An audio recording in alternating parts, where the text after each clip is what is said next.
What a field day for the heat down there.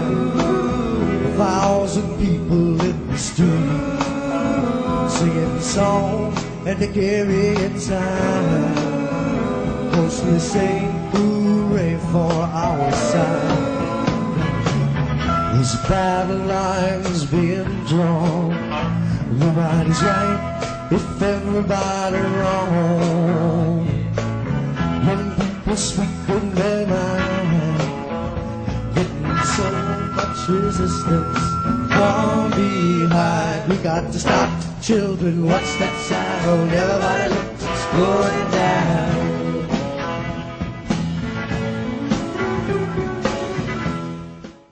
Welcome to this special edition of The Robust Opposition. My guest is Diane Ravitch. Welcome to the show, Diane. Hi, how are you, Lauren? Good to be with you. Thanks. Diane Ravitch is a research professor of education at New York University and a historian of education. She is the founder and president of the Network for Public Education, NPE. Diane Ravitch's blog is dianeravitch.net, and it has received more than 30 million hits. I will be putting that up on the screen frequently. From 1991 to 93, she was Assistant Secretary of Education and Counselor to Secretary of Education Lamar Alexander in the administration of President George Herbert Walker Bush. She was responsible for the Office of Educational Research and Improvement in the U.S. Department of Education. As Assistant Secretary, she led the federal effort to promote the creation of voluntary state and national academic standards.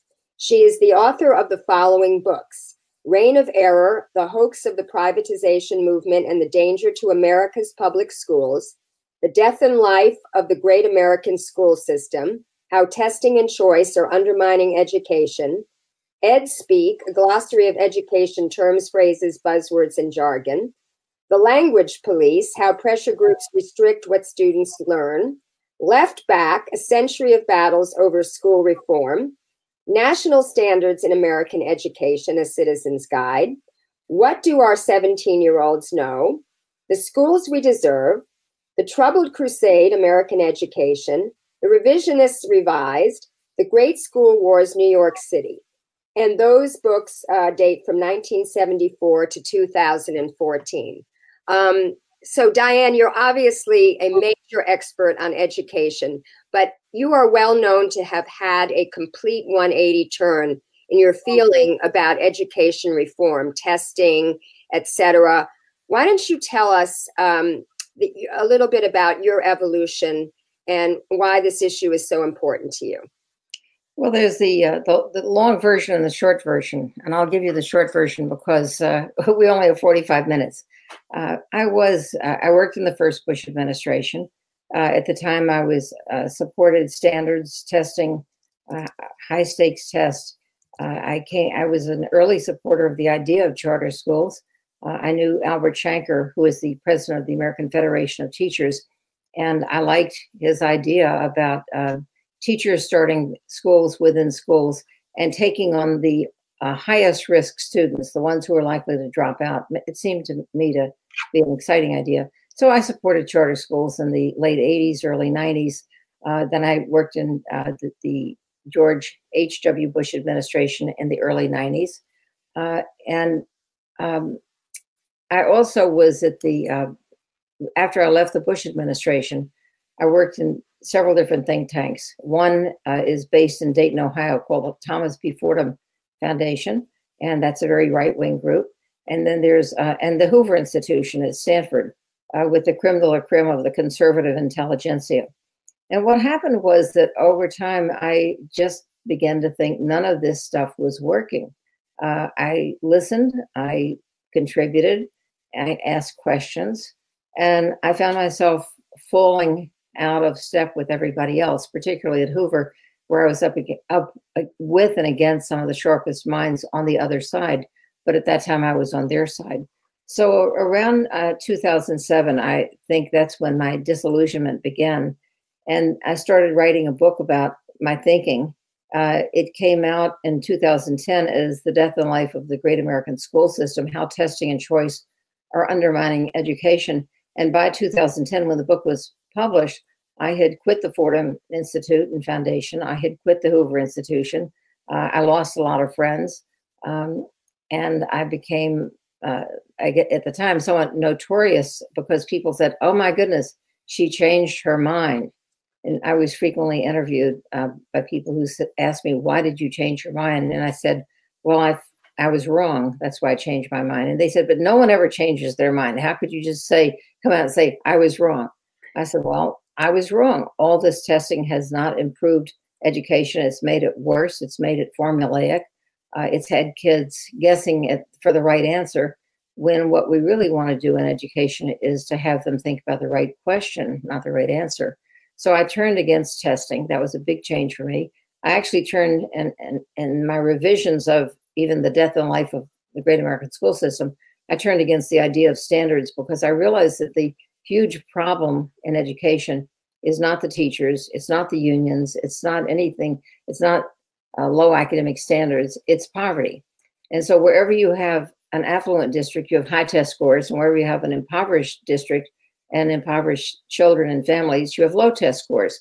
The root cause is not what happens in school, but what happens outside of school, which is in the home.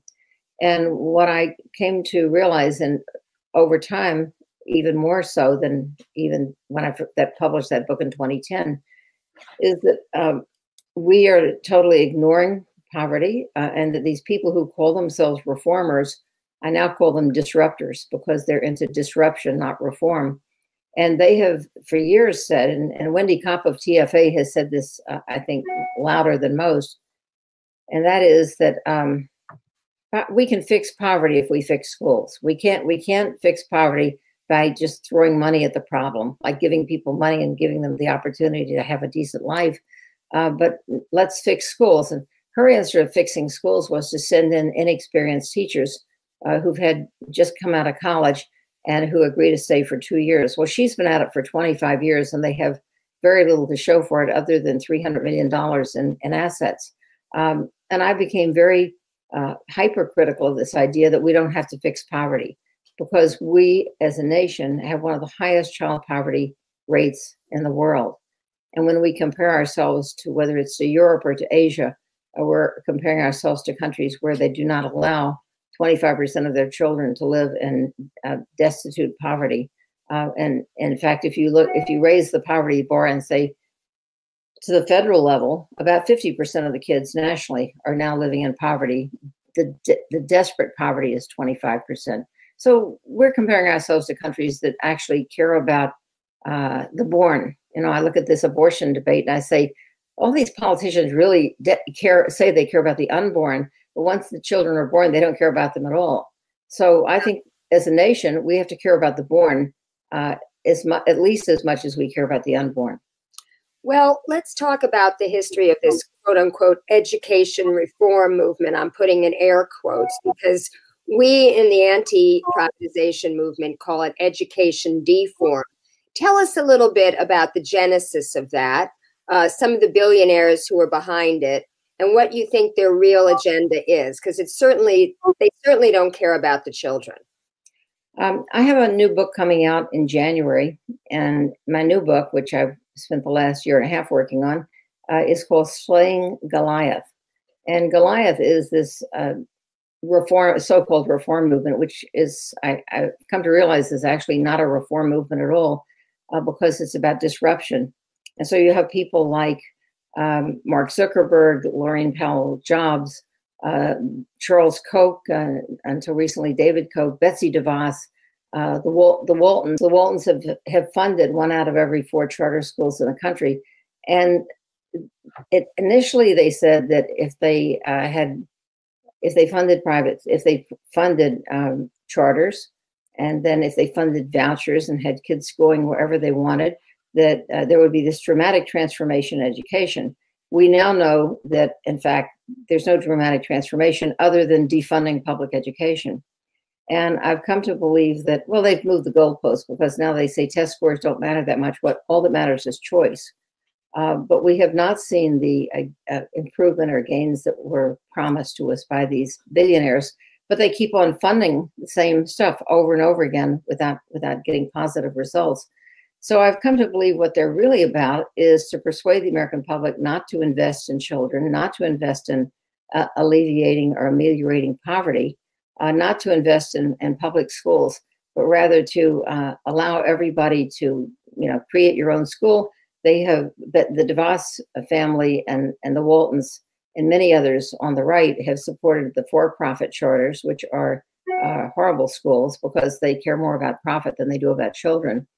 And we're right now, I think, at a very important inflection point where that it's not. I go back to saying what's called the reform movement, or as you put it, the deform movement, is not a movement. A movement has to have grassroots. I mean, there actually is a civil rights movement, and there certainly was in the 1940s, 1950s, 1960s. There were millions of people in the streets demanding legislation, looking for court decisions to support the civil rights of Black people, Hispanic people, women, gay rights. All of these are mass movements. This reform movement, deform movement, has no mass behind it. Whenever they bring out thousands of kids from charter schools, they're basically saying, get on a bus. This is part of your job as a student or a parent or a teacher, to go to the state capitol, to go to the local city council hearing, and come out wearing the same T-shirt and saying, we want more money, not for my school, because I'm already in one. How many schools can one child attend? But rather to do the political bidding. And I think that when I look at what is this all about, it's really about saying we don't need new taxes. Let us keep our billions, and let's keep playing this game that choice is going to solve problems that are deeply systemic to our economic system. Well, I really think that it also has to do with these billionaires, especially these hedge fund managers, the new markets tax credit, where they get a 39% tax credit if they invest in an inner city neighborhood charter school, and that charter school is still standing after 7 years. That's a huge amount of money to get back when you make billions of dollars a year.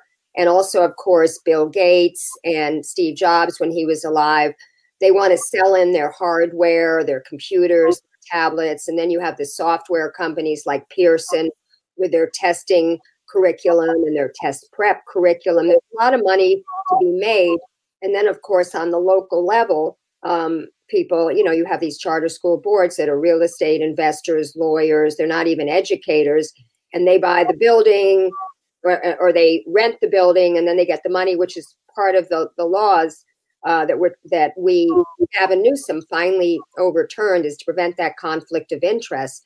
But so there's, I think, a lot of reasons why they're getting into it that they're not really telling us. Well, another reason that you didn't mention it is that one of the purposes of the charter, again, I use the word movement cautiously because it is not a real movement, but of the charter advocacy was to bust unions.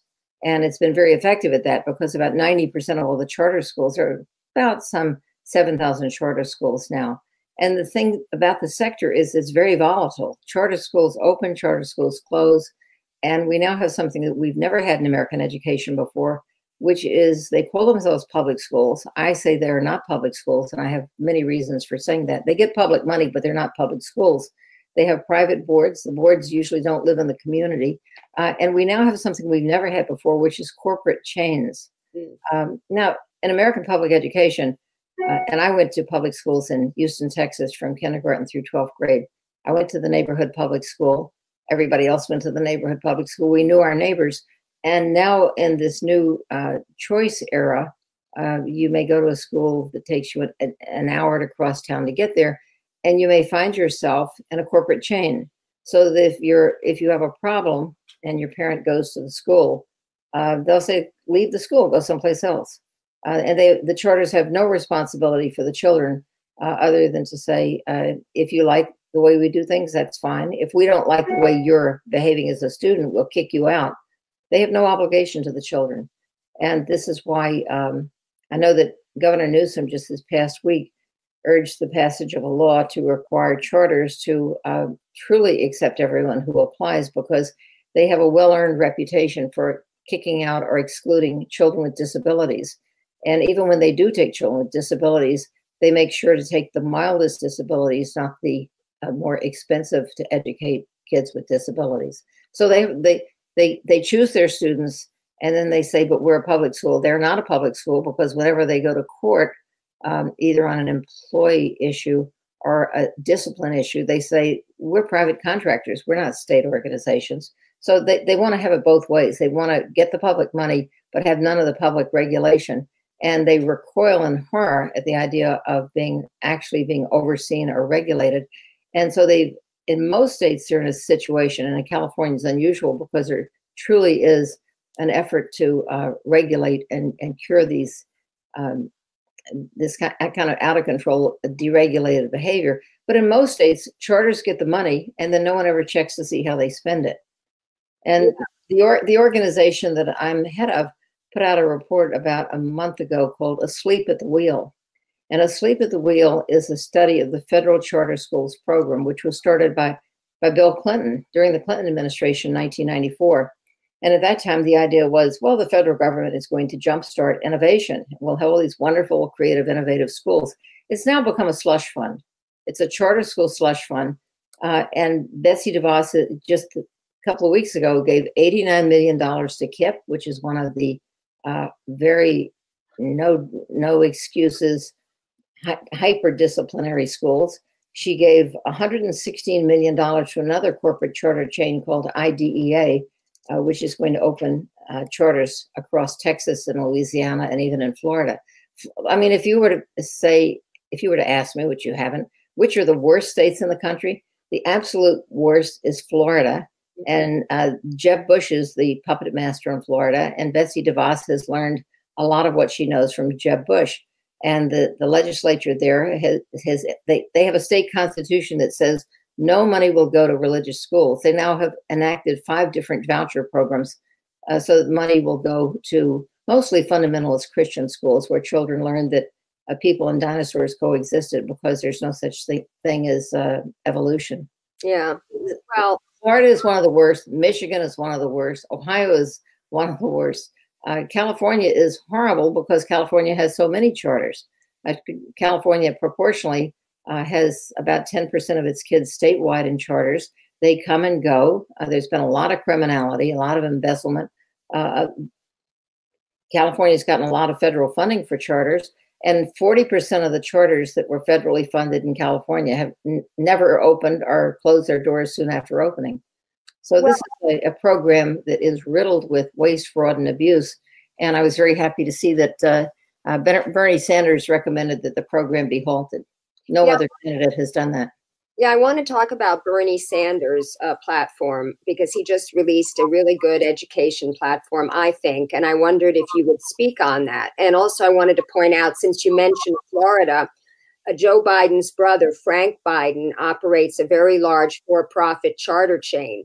So nobody's probably going to ask him about this, but you can be sure he's not going to be. And I do this because I'm a Bernie Sanders supporter, as you know, and Joe Biden, since he announced, has taken the lead on Bernie. So I always want to point out these important differences whenever I can. But maybe you can speak about Bernie's platform, because I know you had some influence into it. Well, I was invited to give my views, and I said, I'm not endorsing Bernie Sanders. I haven't endorsed anyone. I really want to wait and see what shakes out, but I was very happy to have some input and to urge them to take a strong stand against privatization, because it fits with Senator Sanders' philosophy. He doesn't think that Wall Street and the big banks and the hedge fund managers should run the economy for their own benefit. So what better example of this than the charter school industry, which is heavily influenced by a group called Democrats for Education Reform, and it's known as DFER. Democrats for Education Reform is an organization created by hedge fund managers specifically to support charter schools. And I was very happy to see Senator Sanders take a strong stand and say that, first of all, for-profit charters should be abolished. And of course, that's a state issue. It's not a federal issue.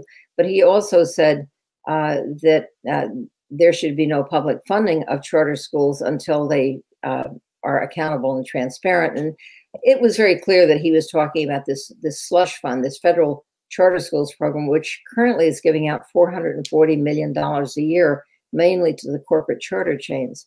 The other thing I liked about his platform was that he he recommended historic investments in public education. He recommended tripling the money spent for the poorest children, which is called Title I.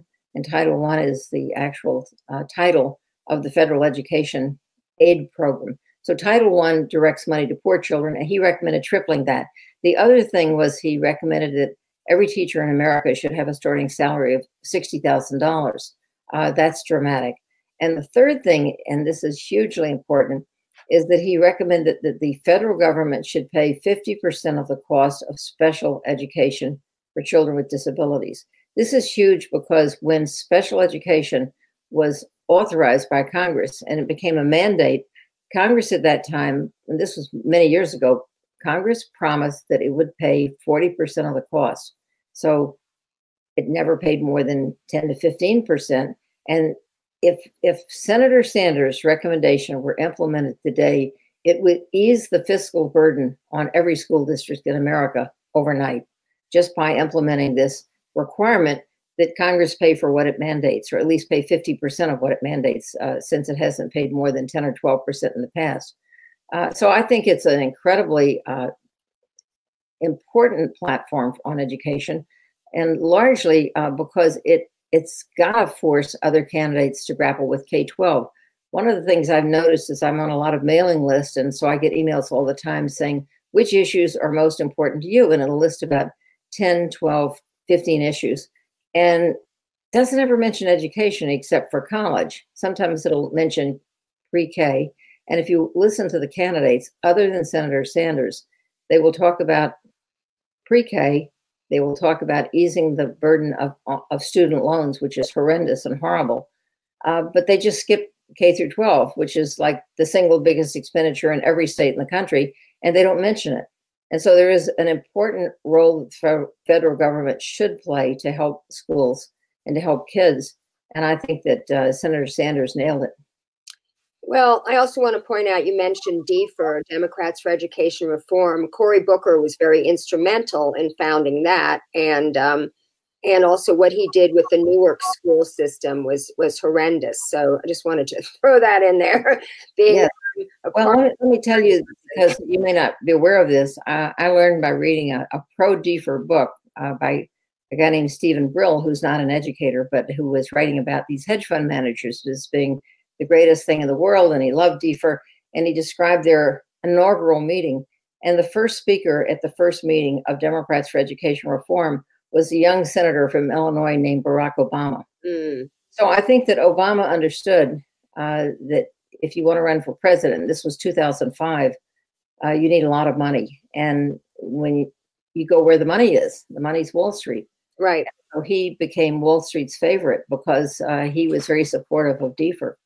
See, a lot of people don't realize this, because you and I know that his education secretary, Arne Duncan, was just marginally better than, Betsy DeVos.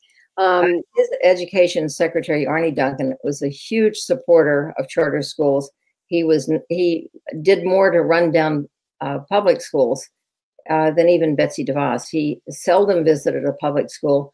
And when he did, he would talk about how the teachers were lying to the children. The parents were lying. Everyone was lying to the children. They were dumbing down the standards. He wanted everything to be harder and harder and harder. He wanted the U.S. to be like Singapore, which is ridiculous because we're not Singapore. We should be like the U.S. We should emphasize creativity and critical thinking and thoughtfulness and imagination. And now Singapore and Japan and South Korea want to be more like us, and we're trying to be more like them. So it's crazy. But, Arne Duncan said some absolutely astonishingly horrible things when he was secretary. He said that the Hurricane Katrina was the best thing that ever happened to the New Orleans schools. He later retracted that statement because it was clearly so gross, given how many people died. But what Hurricane Katrina did was, first of all, to wipe out public education. Secondly, lead to the firing of all the teachers, regardless of their qualifications. Most of them were the backbone of the Black middle class in New Orleans. And the public schools were turned into charter schools run by young white people and staffed by Teach for America. Yeah. The thing about New Orleans is it frequently gets hyped in the education press about the New Orleans miracle. I'm so tired of hearing about miracles. But New Orleans is one of the lowest performing districts in the one of the lowest performing states. So to hold that up as a model is like holding up Florida as a model. Florida has a mediocre in terms of like the national scores. Florida's mediocre. Louisiana is at the bottom of the barrel. And New Orleans is one of in the bottom third of districts in the state of Louisiana. These are not models. These are failures. Most of the charter schools in New Orleans are highly segregated. About 40% of them are rated or graded by the state either D or F, and they're all Black. Yeah. The other thing is in New Orleans, they don't have a school in the lower Ninth Ward, which is one of the poorest wards now because they're charter and they can pick and choose where they want to go. And for people who are not education experts, Teach for America is the program that was founded by Wendy Kopp, who Diane was talking about earlier. And it's basically for Ivy League graduates to burnish their resumes, in my opinion, before they apply for jobs at Goldman Sachs. Right. Get all of 5 weeks of training in the summer, 5 weeks of training. And then they put them in some of the most disadvantaged classrooms. And some of them stay, some of them stick it out, but a lot of them leave. And there's an entire, I think, Facebook group of former TFA people who are kind of, blowing the whistle on that organization. Well, Teach for America has been financially very successful, but educationally it has been a flop. As you said, they have recruited every year a few thousand kids from either Ivy League or quasi-Ivy League schools, send them into the neediest classrooms in the country after only 5 weeks of training, and most of them will leave after 2 years. So this is not a way to build a professional teaching corps. It's a way of conveying a message that experience doesn't matter, that professionalism doesn't matter, and that anyone can teach. It's really a terrible message to send, but there are states that are paying huge premiums to Teach for America. I've been in my blog, I've been looking for the state that pays the most. And I learned, for instance, that some states were paying $5,000 to get a Teach for America recruit. I think Kansas had paid $270,000 to Teach for America, and it produced only 3 people to teach in Kansas. That's $90,000 a person. And then the districts have to then pay them a salary and pay another bonus to Teach for America for sending them. It's not been educationally successful. And I just saw that there was a study that came out today from California, from the Learning Policy Institute, saying that the most successful schools are those that keep and retain the most experienced teachers. Well, those are not Teach for America, because what people in the field call them is Teach for a while. Yeah. And what Teach for America does is that it not only looks good on your resume if you're a young person, but they will help you get a job at JP Morgan Chase. They will help you get a job at Goldman Sachs. They will help you as you move into your next career move. They also have a political operation called LEE, Leadership for Educational Equity, where they groom people to run for political office and then become like advocates for Teach for America. There's a California businessman named Arthur Rock. He's a billionaire businessman in California, and he gives Teach for America, I don't know whether it's $500,000 or some like that, in order to place TFA people in congressional offices. And I have frequently gone into staff meetings to talk to the congressman and find that his lead education person had just come from TFA. So TFA they're there to protect themselves. They've also created an organization called Teach for All, which is international. And if you go look at their website, they have TFA type organizations all over the world. And what they're doing is undermining unions, which I think are the backbone of the middle class. It's a way of going from poverty to the middle class to be able to join a union. But TFA makes the charter sector possible by providing the low-wage workforce that it needs. I mean, they're not paid low wages. They're just at the bottom of the ladder, and then they leave, and then they get replaced by somebody else who's at the bottom of the ladder. So it's like a business plan. If you want to keep paying low wages, they're competitive in terms of that's what they get in the public schools, but 2 years later, they're gone. Yeah. Now, you talked about unions before and the backbone of America. The unions, you mentioned Albert Shanker, really came up with the idea of charters. And it was a good idea at first, but then it became like Frankenstein's monster as it metastasized. I mean, there was supposed to only be 100 charter schools in California when the charter school bill was first enacted in 1992. Now there's something like 1,300. It's only supposed to be something like 10 in Los Angeles. I'm not sure of number in Los Angeles, but a full 27% of LAUSD students are in charters right now. And if Eli Broad has his way, a billionaire who lives in Los Angeles, who we call the Betsy DeVos of Los Angeles, his plan that was leaked a few years ago to have 50% of LAUSD students in charters, I think LAUSD would be bankrupt because basically they're already losing $600 million a year to charters because the money follows the student. As you said, when a student goes into a charter school, the money follows. And even if that charter school kicks the student out, as long as it's after a certain period in the year, they keep that money. I mean, they don't kick them out. They counsel them out. If there's special needs, they say, oh, the public school, we really can't meet your needs here. The public school really can. You should go back to the public school. And that's how that works. But the unions, I think, have not played, they're starting to play a stronger role now in fighting this privatization. But at first, they were trying to unionize the charter school teachers. And now they're realizing that that's not enough. They actually have to fight. And the biggest success, I think, of the teachers' strike in LA that Alex Caputo organized was to show the public, the general public, that charter schools are not this benign entity that they thought they were, but they're actually a nefarious entity, and they're definitely affecting public education. What is your thought on the role of teachers' unions in general in this fight against privatization?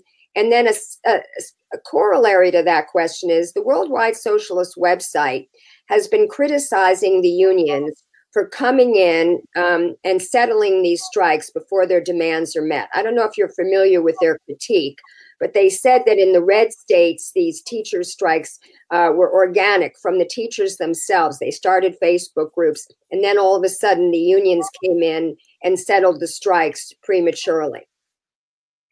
Well, you've asked a lot of questions all at once. Let me start by saying that it's part of the mantra of the corporate reform movement, or the corporate deform movement, to say this is all this opposition to charters is organized and paid for by the unions.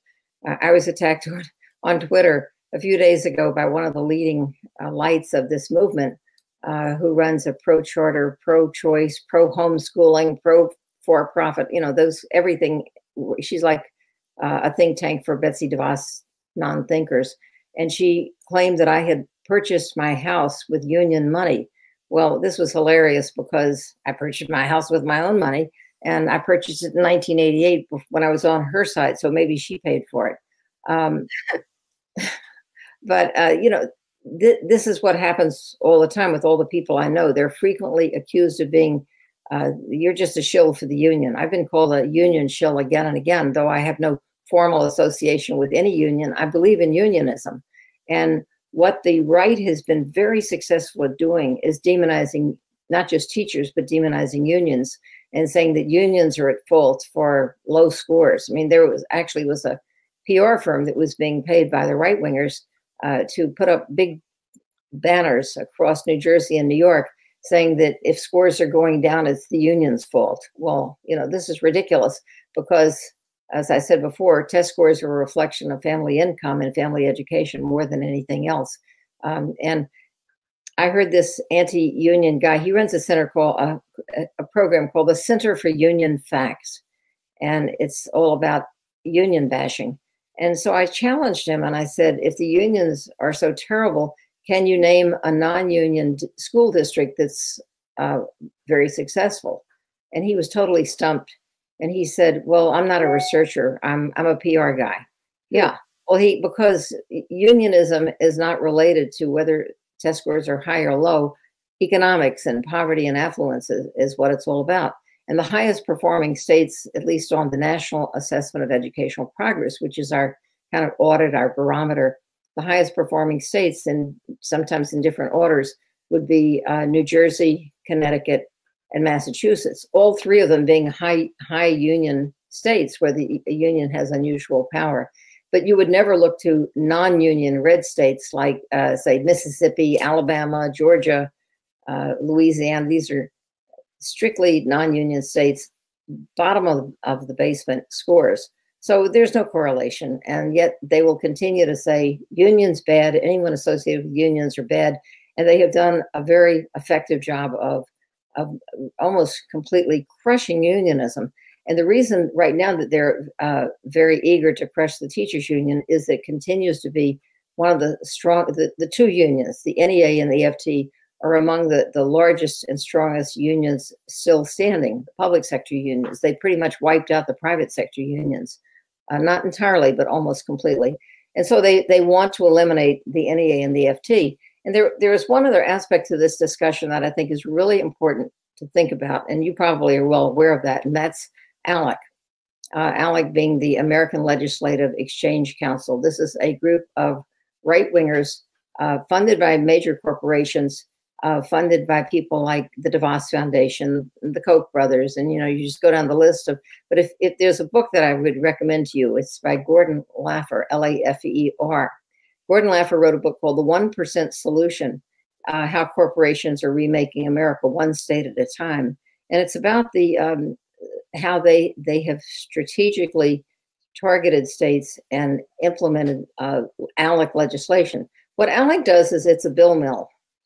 They write the legislation. They have an annual meeting where they bring together their membership, and their membership is 2,000 state legislators, mostly from red states in the South and in the Midwest. And they leave the meeting with legislation about how to get rid of environmental regulations, how to get rid of gun control, how to wipe out teachers' unions, how to eliminate any kind of standards or certification for teachers, how to promote charter schools, how to promote vouchers. And then they go home to their legislature, whether it's Ohio or Georgia or North Carolina, and they introduce this legislation written by ALEC and say, I just had this great idea. Why don't we have for-profit charter schools in Tennessee? Why don't we have a for-profit cyber charter? And they just write in the name of the state, and that's what's been spreading across the country since 1973. So you can't really have a deep political analysis of what's happening in education without understanding the role of ALEC, without knowing who's funding it. And if you look at the list, Gordon Laffer's book has a list of the corporations that have past or present funded ALEC. And it's virtually every major corporation in this country, plus a lot of very extreme right-wing individuals like DeVos and Koch. Yeah, well, I did a panel on the corporatocracy in Occupy LA back in November of 2011. And one of my speakers spoke about ALEC, because they're involved in a lot of legislative areas, all from the right-wing side. And some of these legislators don't even bother to take off the ALEC letterhead when they submit their proposal. This has been found. But I wasn't really trying to bash the union. I was just trying to get you to critique the union. Do you feel that they've been up to the task of defeating this charter movement, this privatization movement? That's my question. I think that they're beginning to be more proactive, and that for a number of years, they expected and hoped that they could organize the charters. I remember Al Shanker saying many years ago, he said, well, if these become instruments of privatization, we'll just go in and unionize the workers. Well, they haven't been very good at that because the charters don't have career teachers. Most of them are Teach for America, and they're not going to be there longer than 2 or maybe 3 years at most. And they don't really want to belong to a union, because why should they? It's not their future. They plan to become investment bankers or lawyers or some other kind of activity, not education. So the unions have, every time they organize a charter or a small charter chain, they'll put out a press release and say, well, we have charters in Chicago that are organized. We've just organized one in DC. But they're operating within a universe in which 90% of charters are non-union, and they are not making a lot of headway. Organizing one at a time or 3 out of those 7,000 doesn't make much of a dent. I do think that both the NEA and the AFT are more proactive now. I think that Alex Caputo-Pearl's leadership has been tremendous. I have to say very proudly that I marched in the strike when I was in LA this past winter. I was there in February, right after the strike began. And I was very pleased to see that they were not only striking for smaller class sizes, not only striking for a librarian and a nurse in every school, but striking against charters and striking against privatization. They were calling out privatization. And since I have been trying for 10 years to say this is a threat to public education, and there were the first few years people thought I was being, I don't know, maybe an extremist or cooking an alarmist. An alarmist, right? And Cassandra.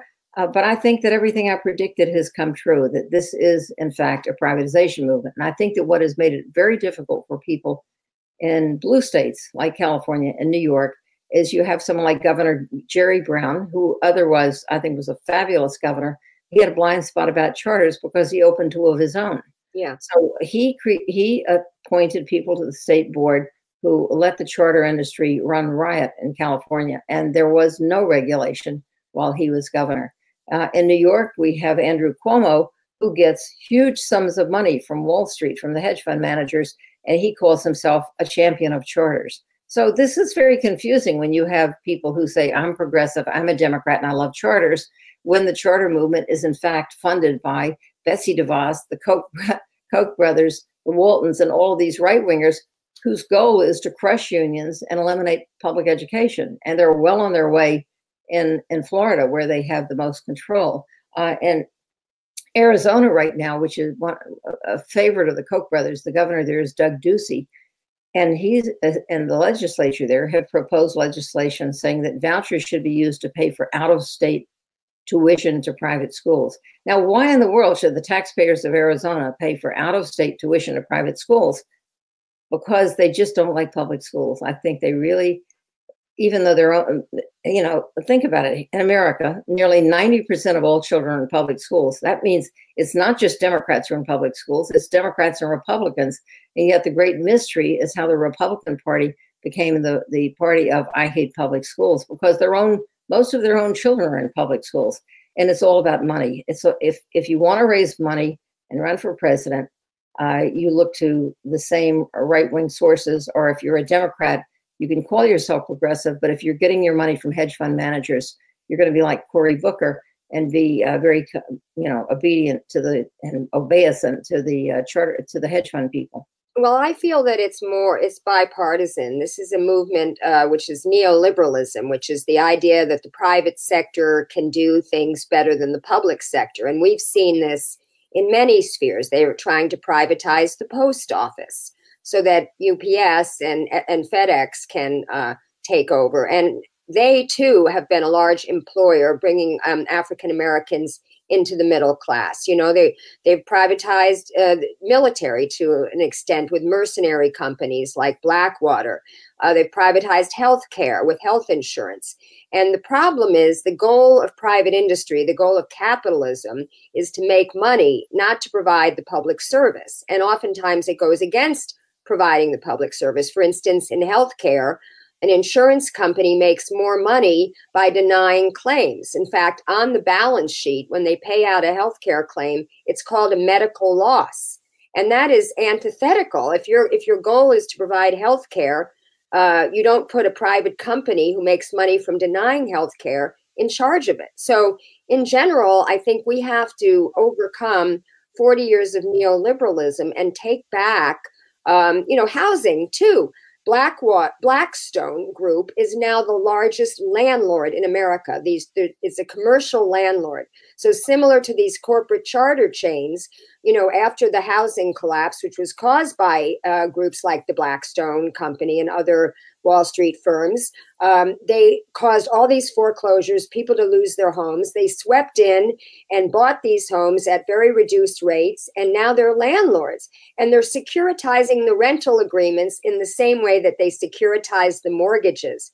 And so if you lose your job or you get sick and you need to be a month late on the rent, they're not going to be like your mom and pop landlord that's going to forgive you for a month. They're going to say, oops, you're out of here, and use that as an opportunity to jack up the rent. So this is something that, I work on, and all the issues, that I'm active is fighting this neoliberalism trend. Now, I think that one of the ways that the charter school issue has been befogged is by having people like Barack Obama and Arnie Duncan and Jerry Brown and Andrew Cuomo, and you could name a few others, Jared Polis, who's the newly elected governor of Colorado. These are all charter supporters. And then, fortunately, the Democratic Party in both California and Colorado came out with declarations saying, we don't want any money from the Democrats for education reform. First of all, they're not Democrats.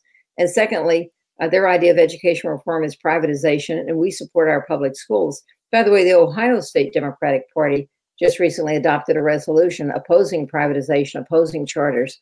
And Ohio, a lot of people think that John Kasich is moderate. He's no moderate. He's really no different from Jeb Bush. The first thing he did when he became governor of Ohio was to get through a law banning collective bargaining. And it went to a referendum, and the voters of Ohio reversed it.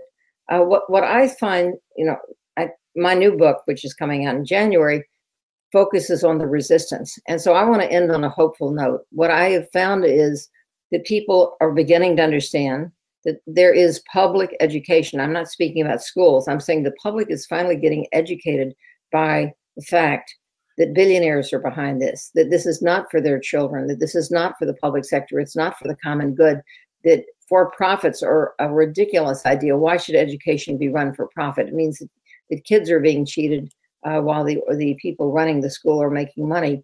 Most of the for-profits, by the way, don't make their money from the tuition. They're making it on real estate deals. And it's too complicated to explain here, but they buy the land, they lease it to themselves, they build the buildings. I mean, Andre Agassi, the great tennis star, is now making a lot of money building buildings for charter schools.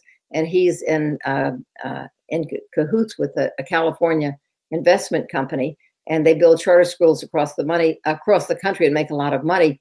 He started his own charter school in Las Vegas called the Andre Agassi Charter School and said it would be a national model, but it turned out to be the lowest performing school in the state of Nevada. So he decided, well, that's not where the money is. The money is in building and leasing arrangements for charter schools. But we have somehow as a people allowed this monetization of public education, this incursion of people who have a monetary interest and who clothe themselves and language like children first, kids first, students first. It's all baloney. It's all a facade. What this is all about really is money. That's what it comes down to. It's also about democracy, because the one thing that the deformers hate most is democracy.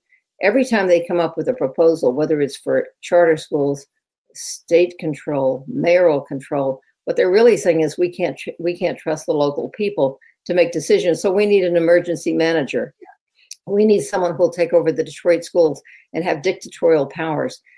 Ohio recently, they're debating right now to repeal some of this legislation taking away local control. And that's why the bill that right now is in the legislature in California says local districts should be able to decide whether or not they want a charter. What's ridiculous about California is a charter operator can decide to locate wherever they want, no matter what the impact, no matter what the fiscal impact on the district, no matter whether the district wants them there. If they ask the district and the district says no, they then appeal to the county board. And if the county board says no, they go over them to the state board. This is absurd. Yeah.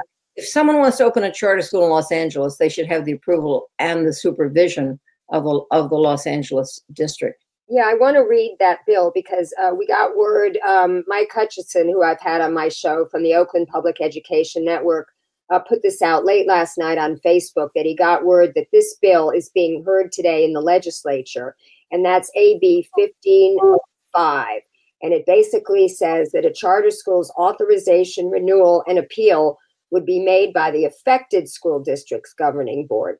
In addition, the chartering authority would have to consider financial, academic, and facilities impacts on public schools when deciding whether or not to approve a new charter school petition. And this is important because they take facilities away.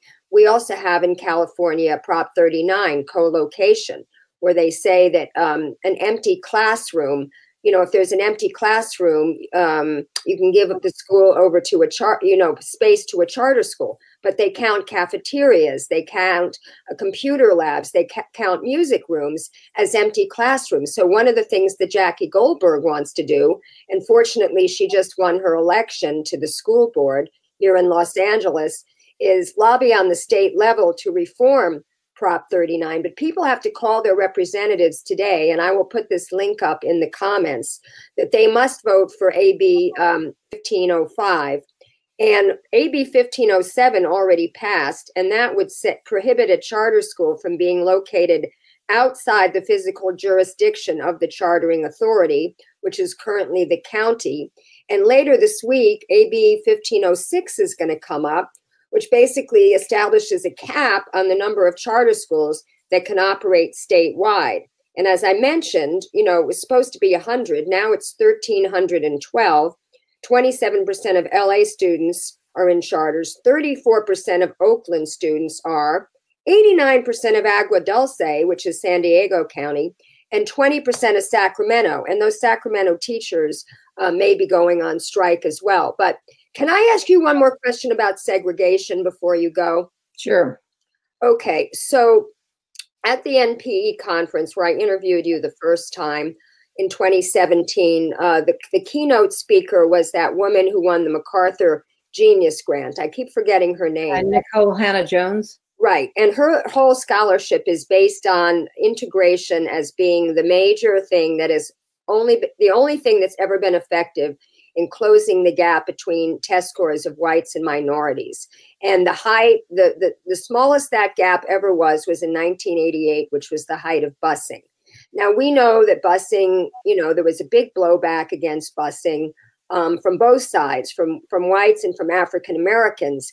But as an education historian, I want you to speak on integration. First of all, do you believe, because charters, you know, John Rogers has shown and Julian Vasquez-Heilig has shown that expansion of charter schools has exacerbated segregation, and schools are more desegregated now than before Brown versus Board of Education. But, you know, I had on G2 Brown the other day from Journey for Justice.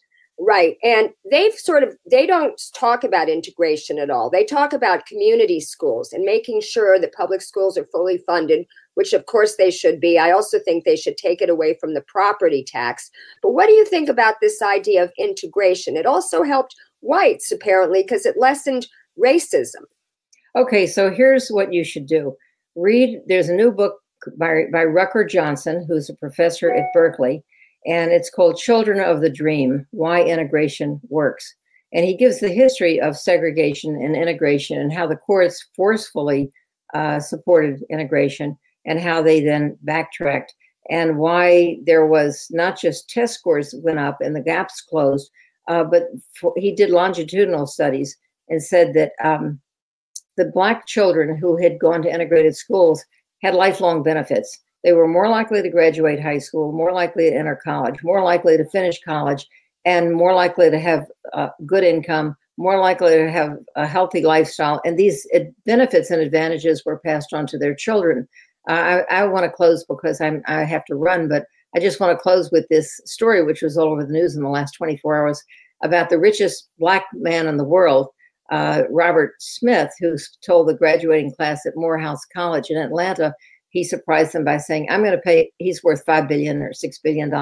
He said, I'm going to pay everyone's student debt. Now, this is not an answer to a systemic problem. The education should be a basic human right, and people shouldn't go to college and get deeply into debt. That's wrong. But what he said before he said, I'm going to pay everyone's debt, is that he said, I had the good fortune when I was a child of being sent to integrated into a school where I learned that we were all the same. He went to a public school in Denver. The school was an integrated school. He said, I worked with white kids, Black kids, Jewish kids, the one Asian kid in the class. And I found we were all the same. And I had amazing teachers. They believed in me.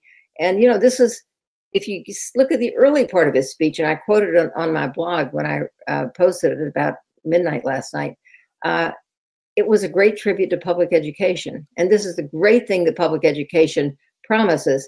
And the promise of charter schools has totally been betrayed. It was supposed to be, when it started, small experimental schools within schools run by teachers, only by teachers, that would have a charter lasting 5 years. And they would take the hardest to educate children. And if they couldn't do the job, they would go out of business. but when the legislation started rolling out, the first was Minnesota, and there some charter advocates said, "Oh no, we don't want to have just teachers. We want to open it up to entrepreneurs. We want to have we don't charters don't need to have collective bargaining." So they immediately, right away, eliminated the basic premise of what a charter ought to be, and now charters have become selective schools. They choose their students, and the public schools have to take everybody. On that note, I want to thank you, Lauren. It's been a great pleasure to talk to you. Urge your audience not only to reach out to their legislators and support this important charter reform. The single most powerful and richest lobby in the state of California is the California Charter Schools Association, and public schools can't match them. So we need people power, and that will make the difference. And urge them also, if they're in Los Angeles, to support Prop EE, which will give dedicated money to the public schools and help them do a much better job. Great. Thank you very much. It's been great to talk to you. Thank you so much, Diane. I hope you'll come on again in the future. Thank you. I will. All right. So that was Diane Ravitch, folks. She is a guru to our movement to stop the privatization of education. And you heard it from her. We must call our representatives to vote for AB 1505 and later, which may be as early as today. So as soon as you stop watching, I want you to call your representative. And the next show that I have, which will be either tonight, tomorrow, or Wednesday, as soon as I can line them up, is going to be an exclusive with all 4 members of, I'm calling them the Embassy 4, because they were illegally evicted from the Venezuelan embassy on Friday in violation of the Vienna Convention. 2 of them are personal friends of mine, Kevin Zeese and Margaret Flowers, and the other 2 are Adrian Pine and David Paul, who I went to Cuba with on the Code Pink trip to Cuba in 2014. And they were there at the invitation of the legal ambassador to Venezuela, to the Maduro government, who they were expelled. The embassy personnel were expelled by the Trump administration. And as they left, they handed over the keys to this group of activists who for the first 2 weeks were free to come and go. And then the Guaido opposition supporters came in and erected tents and canopies and harassed them, locked them in, prevented them from getting food. Petco, the local power company, cut off the power. The Guaido opposition cut off the water. And the police, the DC cops and the Secret Service were there protecting the Guaido opposition, but not the activists who were being verbally and physically assaulted by the opposition. Finally, on Thursday, Jesse Jackson came in and successfully delivered food. I made a short video from the live stream. And then the very next day they were raided. So I'm going to have them on to talk about their experiences. And I will next be back broadcasting to you live from the California Democratic Party convention, which will be the weekend after Memorial Day weekend. So until I see you next time, share the show and keep fighting.